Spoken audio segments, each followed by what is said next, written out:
Un saludo en Cristo Jesús. Estamos con este programa, La Iglesia, el edificio divino, siguiendo el Kempis, este librito que nos habla de la imitación de Cristo. Estamos con el capítulo 10. Capítulo 10, debemos evitar la superfluidad en las palabras, guardarnos de la conversación inútil, el número 1 de este capítulo 10. Evita en lo posible el bullicio de los hombres, porque el trato con las cosas del mundo es un gran obstáculo para ti, aun cuando proceda con pureza de intención.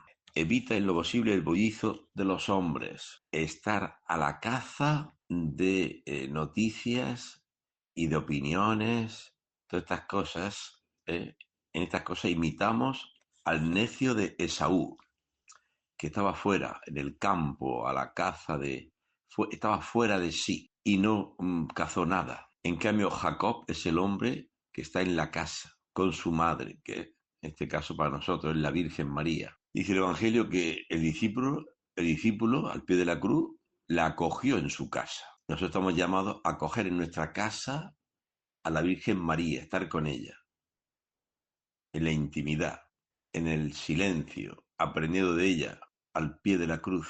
En cambio, el estar fuera, siempre fuera de uno mismo, siempre a la caza de novedades, de opiniones, pues esto es un gran obstáculo para ti. ¿Por qué? Porque no te mantienes en aquello para lo que has sido creado.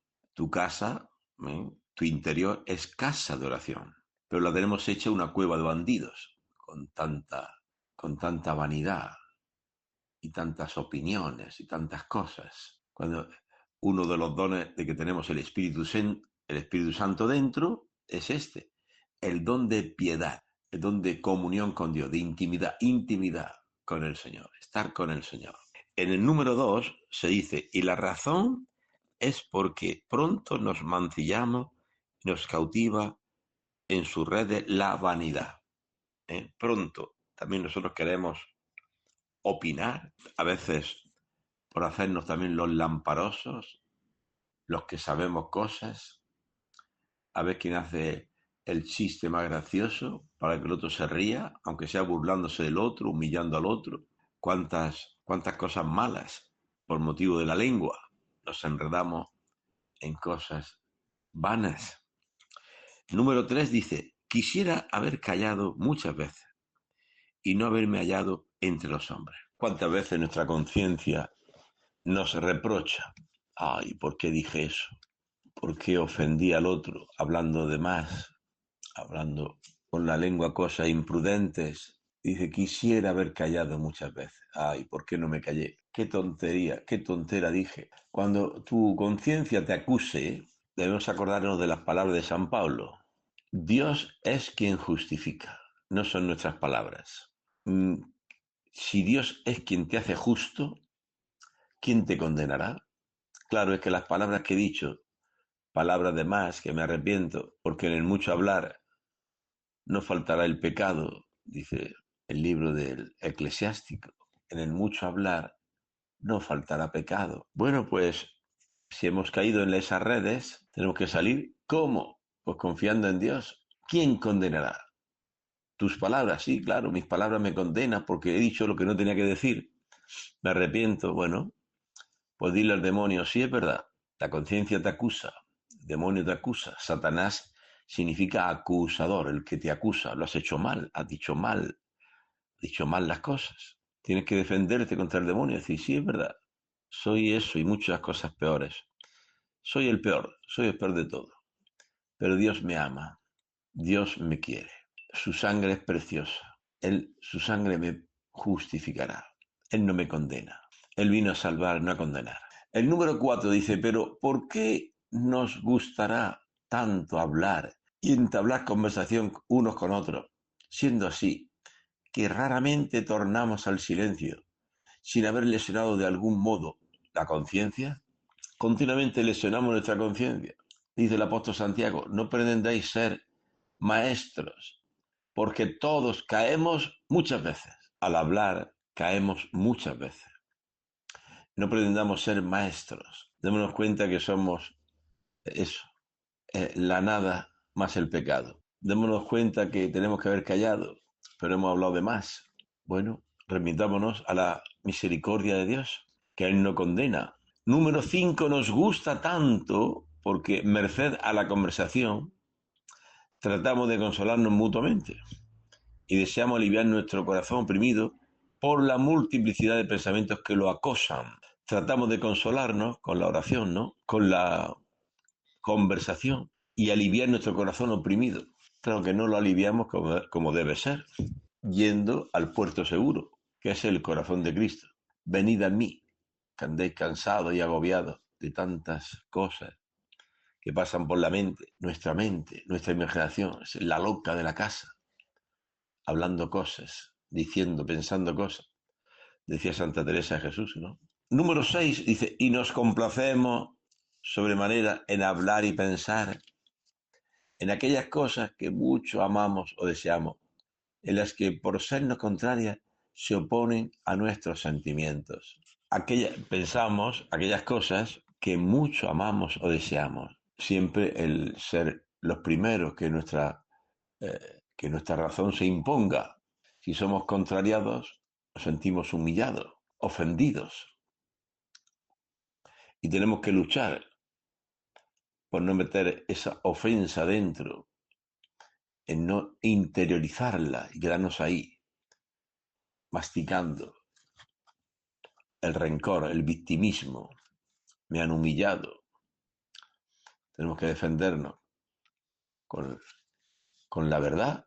La verdad es que la verdad es la humildad y es que somos pecadores. Y Cristo nos amó así para evitar de caer en tantas cosas. El número 7 dice, más hay, muchas veces es vano empeño, porque esta consolación exterior redunda no poco en menoscabo del consuelo interior y divino. Esta consolación exterior, de querer hablar de cosas que pensamos, esto a veces lo que hace es reducir nuestro consuelo interior. Queremos encontrar el consuelo interior, pero más bien lo llenamos de más preocupaciones al decir cosas que no debíamos. Por eso el número 8 se dice, por eso es menester velar y orar para que no se nos pase el tiempo conversando ociosamente en la esterilidad. Si es lícito hablar y conviene hacerlo, hazlo sobre cosas que edifiquen. O sea, velar y orar. Mira, y más en este tiempo de Adviento, ya se acerca, estamos ya hoy celebramos el primer día de la novena de Navidad. Y esta actitud de este tiempo de Adviento y de espera ya de celebrar el nacimiento del Hijo de Dios, pues nos debe llevar a estar vigilantes, a abstenernos del sueño del pecado se refiere, y orar, dice el Kempis, velar y orar, que no nos damos cuenta, pero la oración es la intimidad con el Señor, ese don de piedad, es uno de los dones del Espíritu Santo. A Santo Tomás de Aquino le llamaban el buey mudo, hablaba poco. San Alberto, su maestro, decía, sí, le llamáis buey mudo, pero sus mugidos se oirán en el mundo entero, porque sabía la profundidad de ese hombre, silencioso, de pocas palabras, pero una gran profundidad, que era esa vida interior de oración. Orar, dice San Pablo, sin cesar. Señor Jesús, ten piedad de mí, que soy un pecador. Es verdad, dice el Kempi, que es lícito también hablar y conviene hacerlo, pero hazlo sobre cosas que edifiquen. ¿Por qué hablan mal del otro? Es necesario que hablen mal del otro.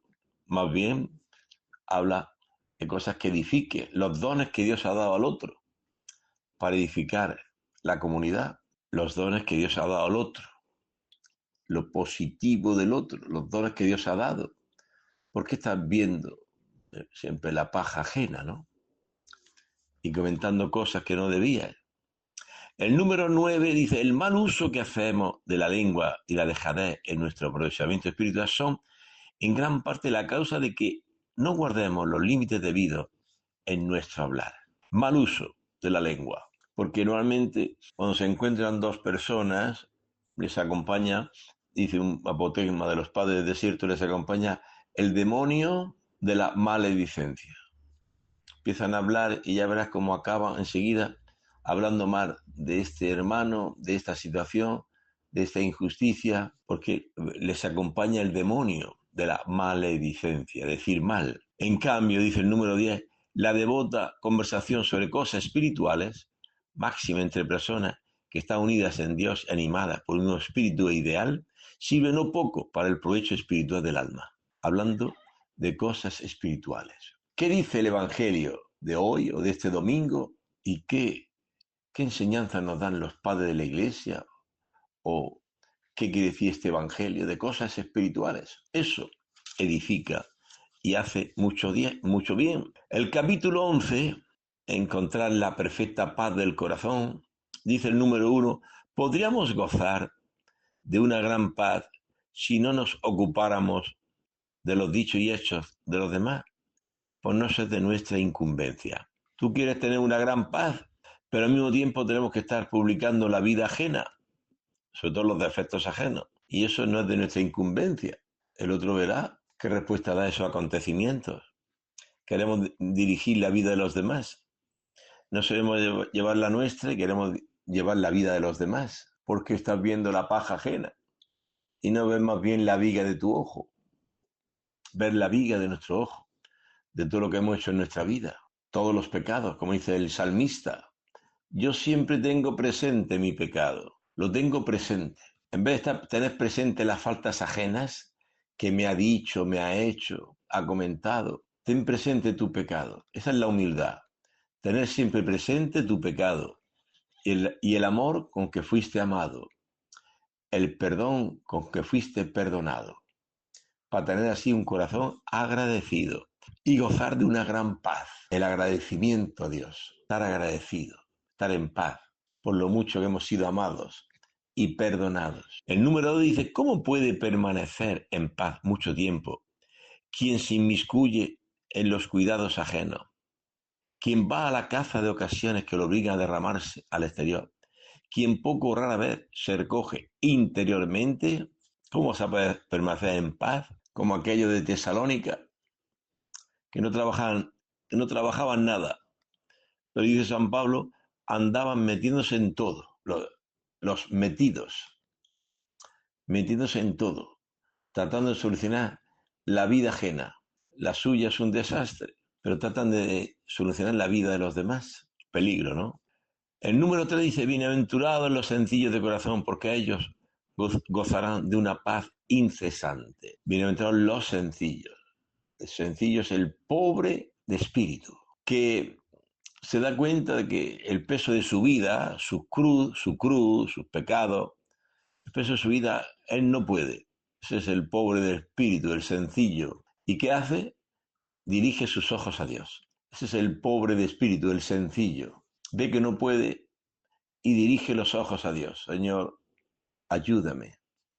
En ti pongo mi confianza. Ese es el sencillo, el que no trata de solucionar las cosas con su razón, discutiendo, autojustificándose y tantas cosas, sino que pone su esperanza en el Señor. Dicen los padres del desierto que los hombres se han quitado de sus espaldas un peso liviano y se han echado un peso insoportable. ¿Cuál es el peso liviano? Para los padres del desierto, el peso liviano es la confesión de nuestras culpas. Eso es un peso liviano. En cambio, la autojustificación, el autojustificarse, yo llevo razón, el otro está equivocado, la acusación contra el otro, una pelea continua de la razón, de las razones del otro y del tú y de ti. Y al final acaba con un peso insoportable. Ya no aguanto más. No aguanto más esta situación. No aguanto más a esta persona. No, ¿cuántos divorcios en el mundo? ¿Cuántas enemistades? Porque el hombre se ha quitado de encima ese peso ligero que es confesar el pecado, pedir perdón y encuentras la paz. Buscas la paz, humíllate, pide perdón. Pero no, sino que seguimos viendo la paja ajena y acusando y acusando. Claro que el otro se defiende y te acusa a ti de más cosas. Y al final acabamos con tantas heridas que decimos, yo ya no puedo más. Con esta situación no puedo más. No puedes más con la soberbia, con el fardo que te has echado a la espalda, que es la autojustificación. Yo llevo razón y el otro está equivocado. Bien, el número 4 dice, este capítulo 11 dice, ¿por qué razón fueron algunos santos tan perfectos y dados a la contemplación? Porque procuraron mortificarse enteramente en todos sus deseos terrenos, dar muerte a los deseos terrenos, y así pudieron adherirse a Dios con todo su corazón y atender libremente al provecho de sus almas. Adherirse a Dios. Este es son los santos, que son los pobres de espíritu. Digamos así, los santos son los encorvados, los que ven que el peso de sus culpas, el peso de eh, sus culpas y sus cruces, sus situaciones de enfermedades, de la cruz de la enfermedad, mmm, la cruz de los propios pecados, ¿no? Todo esto te hace ir encorvado, digamos así. Ves que no puedes. Y entonces, ¿qué hace? El pobre espíritu levanta los ojos al Señor. Ayúdame, Señor.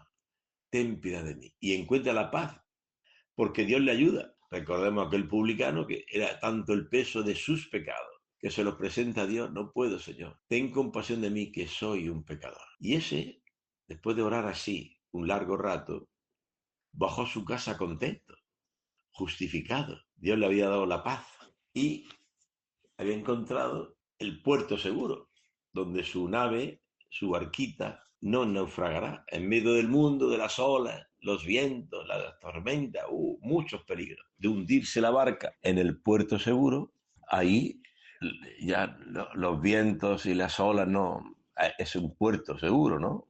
Descansan los barcos. Solo dice el salmista, solo en Dios descansa mi alma. Descansa en Dios, no en la buena opinión que tengo de mí mismo y lo malo que es el otro. No, lo hacemos todo al revés, ¿no?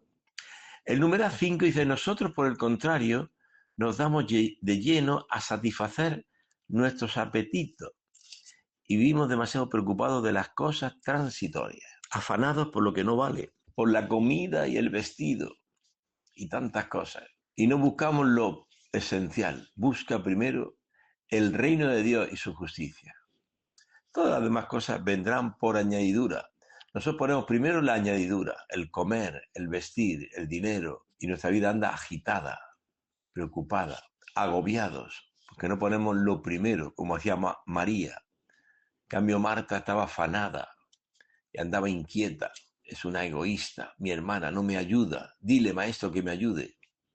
Pero María no se defiende, dice San Agustín. María no se defiende ante los ataques de su hermana. No le dice en la soberbia como hacemos nosotros, métete en tu vida, yo soy mayorcita, yo sé lo que tengo que hacer, déjame en paz.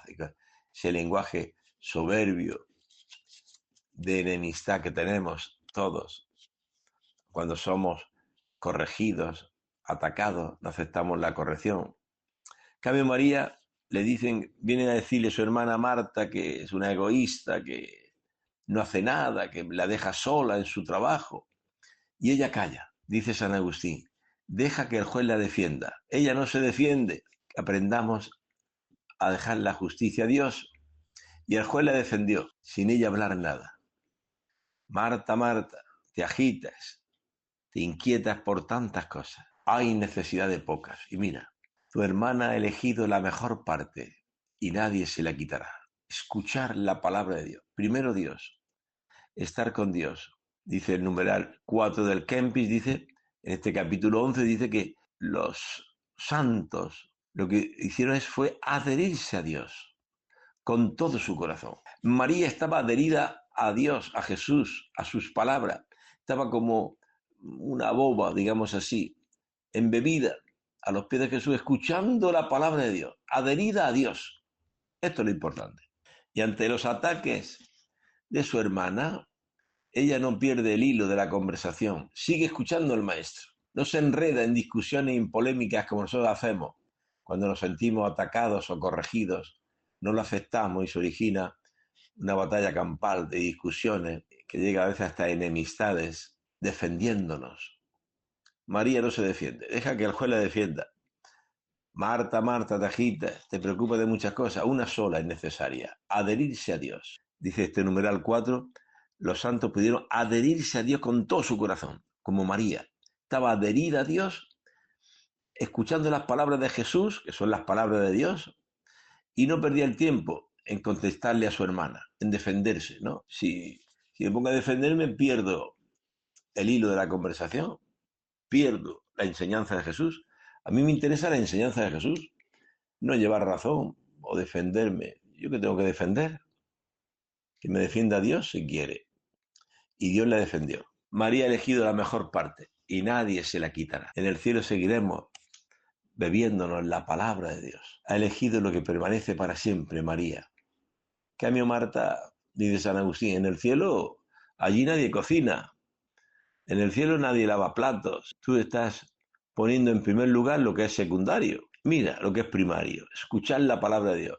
En el cielo seguiremos escuchando a Dios, su palabra, su vida, su amor, y viviremos en la alabanza.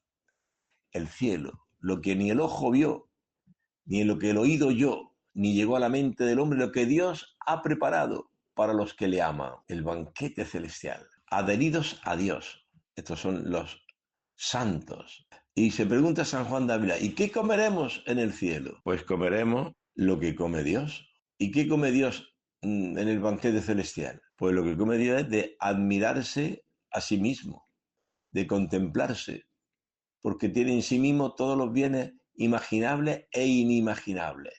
Comeremos de eso mismo que come Dios, de la abundancia de sus bienes que nacen de sí mismo. No comeremos nada extraño, ni uvas, ni guineos, ni plátanos, ni carne. Comeremos lo que come Dios, que es de admirarse a sí mismo, de contemplarse, porque Dios es Dios, tiene en sí mismo todos los bienes que te puedes imaginar y los que no te puedes imaginar. Lo que ni el ojo vio ni oído yo, es lo que Dios ha preparado para los que le aman. Y con qué facilidad despreciamos este cielo maravilloso que Dios nos ha preparado, estar en comunión con Él. Tanto es así que Jesús, cuando enseñaba a orar a los discípulos, decía, pedid que se haga la voluntad de Dios, así en la tierra como en el cielo. ¿Y cómo es en el cielo? En el cielo los ángeles, los santos viven alabando a Dios y se aman, entre ellos se aman. Pues eso mismo pedimos que se haga aquí en la tierra, que la comunidad cristiana nos amemos y vivamos en la alabanza, no en la murmuración, en la queja, que Dios ha sido injusto conmigo, llevándose a mi padre o a mi madre, y vemos una tristeza, una, una angustia, una murmuración. Dios ha sido injusto conmigo, quitándome a mi madre o a mi padre, y vivimos ahí refugiados en el llanto, en la tristeza, y eso no es cristiano. Decía San Juan de Ávila, un cierto dolor por la muerte de un ser querido es legítimo, un cierto dolor, pero ya estás todo el día llorando y llevando flores al cementerio y lamentándose y entonces no cumples aquello para lo que has sido llamado. Hemos sido llamados todos para amar a Dios y al prójimo. Si estamos refugiados en nuestra tristeza, en nuestra desesperación, ni amamos a Dios ni amamos al prójimo. Estamos lamentándonos de ese Dios tan injusto que me ha quitado la salud, tengo un cáncer, podría decir alguno, ¿no? Me ha quitado mi madre, me ha quitado mi esposo, ¿cómo hace Dios esto conmigo? Podemos vivir una lamentación que está lejos del espíritu de la verdad, el espíritu de Job, es el espíritu de Cristo.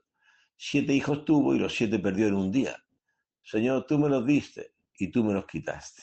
Bendito sea el nombre del Señor. Y el número 5 dice, nosotros, por el contrario, nos damos de lleno a satisfacer nuestros apetitos y vivimos demasiado preocupados de las cosas transitorias, de lo que es transitorio, dice San Agustín, porque en el cielo allí no no limpiaremos la casa, no lavaremos platos, no cocinaremos, cosas todas por las que andaba inquieta y afanada Marta, demasiado preocupado de las cosas transitorias, por el dinero, porque me han robado, porque no me han pagado. Bueno, no te han pagado y llevas ya un año juzgando a tu hermano, llevas un cansancio interior tan fuerte porque diste a tu hermano $500, $1000 y se ha pasado un año y no te paga y lleva ahí un trajín, un trabajo interior de juicio.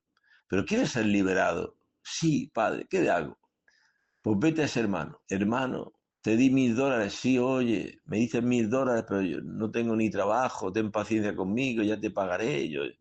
No, no, no, hermano, tranquilo. Venga a darte esta buena noticia. A perdonarte. Porque dice el Evangelio, perdonad y seréis perdonados. Venga a perdonarte los $1000, te los perdono. Así que tranquilo. ¿Cómo vas a hacer eso? Sí, sí. Porque mucho más me ha perdonado Dios a mí. ¿Ha visto?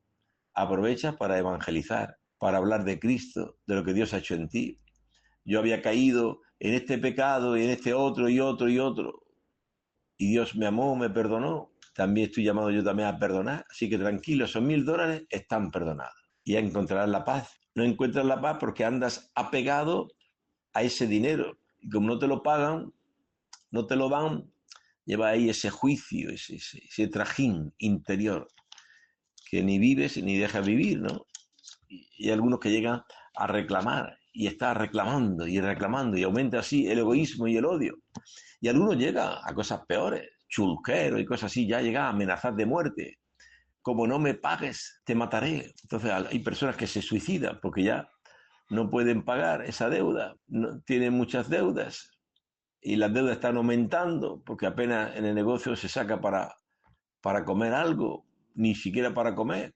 Si no tengo ni para comer con lo que gano, ¿cómo voy a pagar deudas? Entonces andan tan agobiados que llega alguno incluso a suicidarse. No encuentran la paz. No te suicides. Sí es verdad, las deudas hay que pagarlas. Dice San Pablo, no tengáis deudas. La única deuda que tenemos que tener es del amor mutuo, de amarnos. Pero tú, si has caído en esas redes de las deudas, no te condenes, no te suicides, no te desesperes. Ten paciencia, hermano, conmigo, ya te pagaré. E intenta ir pagando poco a poco. Pero para un cristiano está prohibida la desesperación. No puedo, no puedo. Y entonces, como no puedo y solamente tengo mis fuerzas, pues alguno llega hasta suicidarse. Y eso Dios no lo quiere, sino que nos abandonemos a Él. Dios sabe tu intención, que quieres pagar las deudas y no puedes. Descansa en Dios, tranquilo. El número 6 de este capítulo 11 dice, asimismo, raras veces triunfamos de un solo vicio y no nos animamos a dar todos los días un paso hacia adelante. Por eso nos quedamos siempre fríos, sumidos en la tibieza. Raras veces triunfamos de un solo vicio. ¿Por qué? Porque nos quedamos fríos, sumidos en la tibieza. No puedo, no puedo. Tibieza y desesperación. No puedo. Volvamos a Egipto, decía el pueblo. Esa tierra prometida sí es preciosa, pero allí hay gigantes, 7 naciones que son gigantes, los hijos de Anac. ¿Quién los vencerá? No podemos. Volvamos a Egipto. Llegan a esta conclusión triste. Dios nos odia. Por eso nos sacó de Egipto, para hacernos morir aquí. En cambio, algunos animosos, los jóvenes, Josué, Caleb, dicen, ánimo, son pan comido. El Dios que nos sacó de Egipto, el Dios que nos abrió el mar, el Dios que nos alimentó en el desierto, el Dios que hizo una alianza con nosotros, está con nosotros. Él vencerá a estos enemigos. Él vencerá esa pereza que tengo. Él vencerá esa lujuria que me domina. Él vencerá esta ira que me lleva a ser impaciente, violento, y me dará la mansedumbre. Él, venga, ánimo, adelante. Esos entraron en la tierra prometida. En cambio nosotros, nada, allá quedaron. Sus cuerpos tendidos en el desierto, condenados a dar vueltas por el desierto. No entraron en la tierra prometida. Es un corazón incrédulo, no cree en el poder de Dios. Por eso no triunfa de un solo vicio, siempre con los mismos vicios. y no triunfa de ninguno, porque queda ahí, paralizado, mirándose a sí mismo, mirando sus fuerzas, que no podemos, que son más fuertes que nosotros. Claro, si tú miras la envidia que tenemos, el egoísmo, la avaricia, la soberbia, pues claro, es imposible. Yo ser santo, imposible. En mi fuerza, imposible. Pero si nos apoyamos en Dios, todo es posible para el que cree. Todo lo puedo, dice San Pablo, en aquel que me conforta. En Dios que me da la fuerza, lo puedo todo. Sin Él no puedo nada. Y el número 7 dice, si estuviéramos muertos del todo a nosotros mismos y no absorbidos interiormente por los cuidados que nos solicitan, entonces ciertamente podríamos gustar las cosas de Dios y experimentar algún tanto la dulzura de la contemplación celeste, si estuviéramos muertos del todo a nosotros mismos. Dice San Pablo, considerados muertos al pecado, vivos para Dios. Si estamos muertos imitando aquello que decían los santos, no temas las fieras, no recojas las flores, decía San Juan de la Cruz, ante la adversidad y los peligros, las fieras, tú no temas, confía en Dios. Y ante las alabanzas que te hagan, tú no las interiorices, no te lo creas. Tú eres un pecador, somos pecadores. ¿Eh? Esto decía los padres del desierto, cuando eran azotados por los dos demonios. Todos somos azotados por esos dos demonios continuamente. El demonio de la presunción y el demonio de la desesperación. Ahora el mundo le llama ese hombre un bipolar. Lo mismo está por las nubes, contentísimo, riéndose, que luego está deprimido, está triste allí llorando. Es un bipolar. La tradición de la Iglesia le llama el demonio de la presunción y el demonio de la desesperación. Son pecados contra la esperanza. La esperanza cristiana lo espera todo de Dios y no desespera, ni presume. La presunción está representada en los fariseos. Presume, se creen justos y desprecia a los demás. Ese es el fariseo. Todos tenemos raíces farisaicas, en cuanto que nos creemos justos y hablamos mal del otro, despreciamos al otro. Eso se llama el demonio de la presunción. Presumir de algo que no es tuyo. Porque, dice San Pablo, ¿qué tienes que no hayas recibido? Entonces, ¿por qué te glorías? Como si no lo hubieras recibido. ¿Por qué te glorías? Si tenemos algo bueno, lo hemos recibido de Dios. Hay que defenderse de ese demonio de la presunción. Decía ese pensamiento aquel monje que obedecía a lo que se le mandaba. Tú eres un monje estupendo, obedeces a la primera, quieres irte a trabajar un poquito, ganar una plata, un dinerito para comprarte unos libros, y te ha dicho el abad, no, tú vete y haces esto y esto, y obedeces, eres un monje estupendo. Hay que defenderse de este demonio de la presunción diciendo y presentando nuestros pecados, ¿no? Yo soy un miserable, soy un soberbio que ha hecho mucho daño, un grosero, un egoísta, un violento. ¿Cuántos pecados he cometido? Hay que defendernos de ese demonio de la presunción, acordándonos de nuestros pecados, de quiénes somos. Pero también hay que defenderse del demonio de la desesperación, cuando el demonio, Satanás, que significa acusador, te acusa y te pone delante todos los pecados que has hecho y te dice que tú no cambias nunca, que siempre cometes los mismos pecados, que para qué estás en la iglesia. Es una hipocresía si tú... Hay que defenderse también y decir, bueno, haré una penitencia y confiaré en la misericordia de Dios. No me desesperaré. Judas se desesperó y se ahorcó. No imitemos a Judas, imitemos a Pedro, que reconoce su pecado, que llora su pecado, porque estamos ante una bondad infinita, que es Dios, un Padre bueno que nos ama. Y dice San Juan de Ávila, y no piensen los desconfiados, van a ser desheredados por un pecadito que hiciste, un pecado, no. Dios es tu Padre, no te va a desheredar por aquella falta que hiciste. Arrepiéntete, levántate. El justo peca 7 veces al día y 7 veces al día se levanta. 7 veces al día experimenta la infinita misericordia de Dios. Levántate. Has caído, levántate. has vuelto a caer, levántate. ¿Y hasta cuándo, Señor? Hasta que la muerte nos pille, levantados o caídos. ¿Dónde nos cogerá la muerte? Y de San Pablo, ya es hora de despertaros del sueño. La noche está avanzada, el día está encima, se acerca el día en que veremos a Dios. La muerte es el dies natalis. Para la Iglesia, el día de la muerte es el día más grande de la vida del hombre. Es el día que nace para el cielo. Nosotros celebramos estupideces de cumpleaños, a veces algunos hasta con fiestas y mariachi, despilfarran, un derroche de dinero, de vanidades, de regalos, porque amamos este mundo. Por eso celebramos tanto los cumpleaños, porque amamos este mundo. Los cristianos no celebran cumpleaños, sino en todo caso de una forma sobria, muy sobria, porque lo que hay que celebrar es el día de la muerte, el día en que se te abren las puertas para ver a Dios y naces para el cielo. La Iglesia le ha llamado siempre el dies natalis, el día que naces para el cielo. Y tan grande sería que la Iglesia nunca ha canonizado a nadie en vida.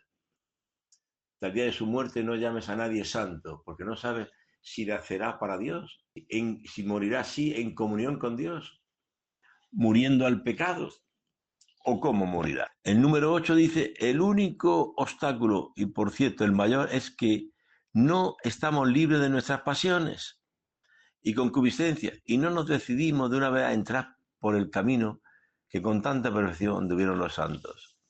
¿Qué camino? Pues el quitarse una viga del ojo. ¿Tú sabías eso? Que el mismo Dios que dijo, amaos como yo os he amado, es que eso es palabra. Ese es el mandamiento de Jesús. Son las palabras de Jesús. Sí, es verdad. En esto conocerán todos que sois mis discípulos. Si os amáis, amaos. En vez de criticarnos y creernos mejor que el otro, amaos. Ama al otro como Dios te ama a ti. Es lo más importante. Pero no te olvides que el mismo Jesús dijo, quítate la viga de tu ojo. Es un mandato de Jesús. Jesús nos mandó que nos amáramos, que seamos uno, sí, pero también mandó otras cosas. Quítate la viga del ojo. Por eso dice el Kempis que el único obstáculo, y por cierto el mayor, es que no estamos libres de nuestras pasiones. Seguimos con nuestra viga en el ojo y eso nos impide ver la paja ajena. Quítate primero la viga del ojo. Y bueno, ¿y cómo me quitaré yo la viga de mi ojo?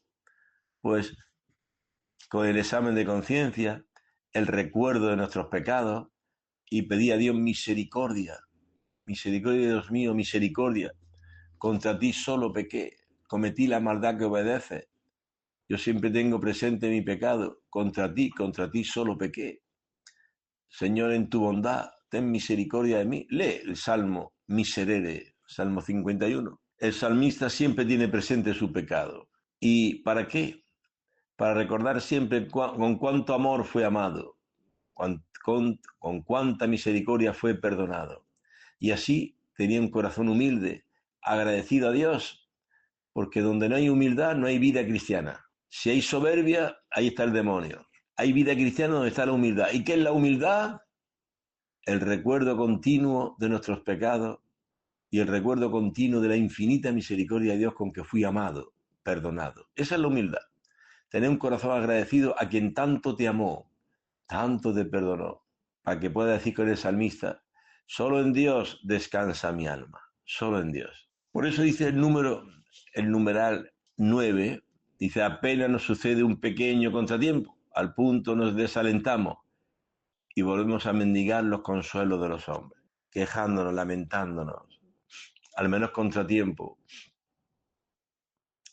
ya estamos desalentados, ya estamos buscando el consuelo de los hombres y no buscamos el consuelo que viene de Dios. Señor, ten misericordia de mí.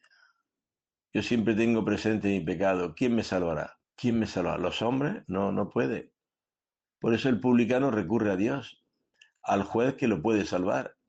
Oh Dios, ten compasión de mí, que soy un pecador. No andaba metido en vidas ajenas, en chisme. Aparta tu vista de vidas ajenas, dicen los padres de la iglesia.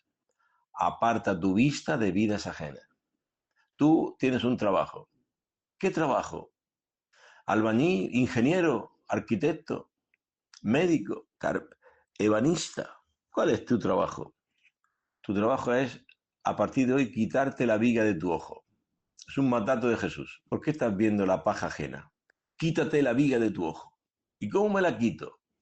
Pues haciendo examen de conciencia, recordando mis pecados. ¿Qué he hecho yo con mi vida? Pidiendo a Dios misericordia. Pero es que me pongo ante el sagrario o me pongo a rezar y se me va la mente, no me concentro. ¿Cómo rezo? ¿Cómo hago? Pues ve pensando, desde que tenías 6 o 7 años, los pecados que has hecho, de mentiras con tus padres, Señor Jesús, ten misericordia de mí. De desobediencia a tus padres, Señor Jesús, ten misericordia de mí. De golpes y bullying a los hermanos, a los compañeritos de la escuela, Señor Jesús, ten misericordia de mí, que soy un pecador. De violencias y golpes a los compañeritos de tantas cosas malas que he hecho, desde niño hasta hoy. Ve repasando todos los pecados que has hecho, pidiendo a Dios misericordia. Así no te aburres. Tú te distraes en la oración y divagas y dices tonteras, ¿sí? Empieza desde hoy a ir repasando todos los días, todos los pecados, porque yo siempre, dice el salmista, yo siempre tengo presente mi pecado, siempre, siempre lo tengo presente. Ay, cuando ya por primera vez caí en ese pecado grave, ay Señor Jesús, ten piedad de mí que soy un pecador. Así, tú recordando siempre tus pecados y recordando el inmenso amor con que Dios te amó. Eso es quitarse la viga del ojo. Ah, no, eso es muy difícil, concentrarme en mí mismo. Mejor ir a la caza de chisme, de lo que está hecho, lo que ha dicho, lo que ha hecho el otro, queriendo solucionar el mundo. Y tu vida no anda bien y queremos solucionar el mundo. Queremos cambiar el mundo. ¿Y tu vida? ¿Cómo está tu vida? Si, número 10, si como varones esforzados tratáramos de permanecer firmes en la lucha, indudablemente veríamos que nos asiste del cielo el auxilio del Señor. Si tratamos de permanecer firmes en la lucha, ¿qué lucha? Lo dice San Pablo, nuestra lucha no es contra la suegra, contra el esposo, nuestra lucha no es contra la carne, contra la sangre, sino contra los espíritus del mal que habitan en el mundo tenebroso.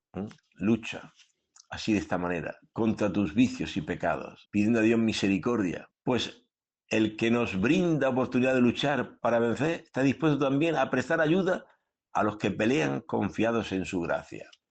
Hay que pelear confiados en la gracia de Dios. Sin mí nada podéis hacer. Con la gracia de Dios lo puedo todo. Puedo vencer esa ira y que aparezca en mi corazón un corazón manso, humilde, que pueda humillarse, pedir perdón, perdonar, vivir en paz. Es lo que todos deseamos. Pues eso nos viene por la gracia de Dios. Bien, hermanos, hemos llegado al final. Hasta el próximo día, Dios mediante.